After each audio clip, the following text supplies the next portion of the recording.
Puissance de la grâce, 3 janvier, au temps le plus favorable. Mais lorsque les temps ont été accomplis, Dieu a envoyé son Fils, né d'une femme, né sous la loi, afin qu'il rachètât ceux qui étaient sous la loi, afin que nous reçussions l'adoption. Galates, chapitre 4, versets 4 et 5.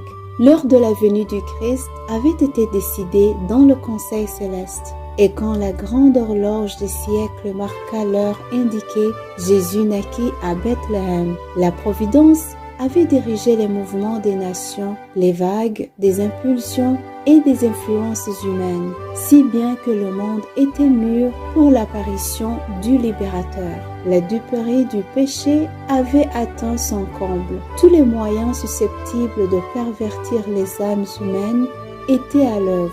Le Fils de Dieu, en contemplant le monde, ne voyait que souffrance et misère.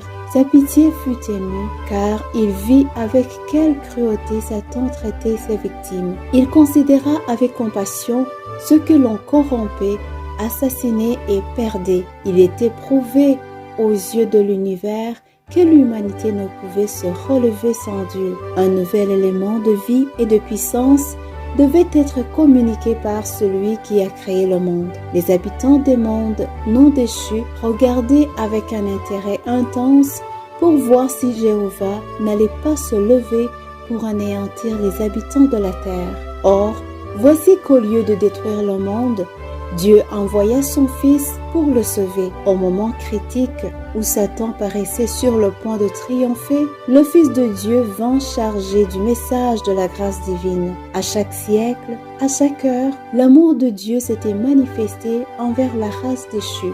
Malgré la perversité des hommes, les marques de la miséricorde n'avaient pas cessé d'être prodiguées. Et quand les temps furent accomplis, la divinité se glorifia en inondant le monde d'un flot de grâce salutaire qui ne devait jamais s'arrêter ni se retirer tant que le plan du salut ne serait pas accompli.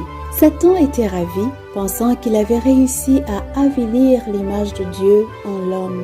Jésus vint alors pour rétablir en l'homme l'image de son Créateur. Lui seul peut reconstituer un caractère ruiné par le péché. Il vint chasser les démons qui exerçaient une domination sur les volontés. Il vint nous arracher à la poussière et remodeler les caractères déformés pour les rendre semblables au divin modèle et leur communiquer la beauté de sa propre gloire.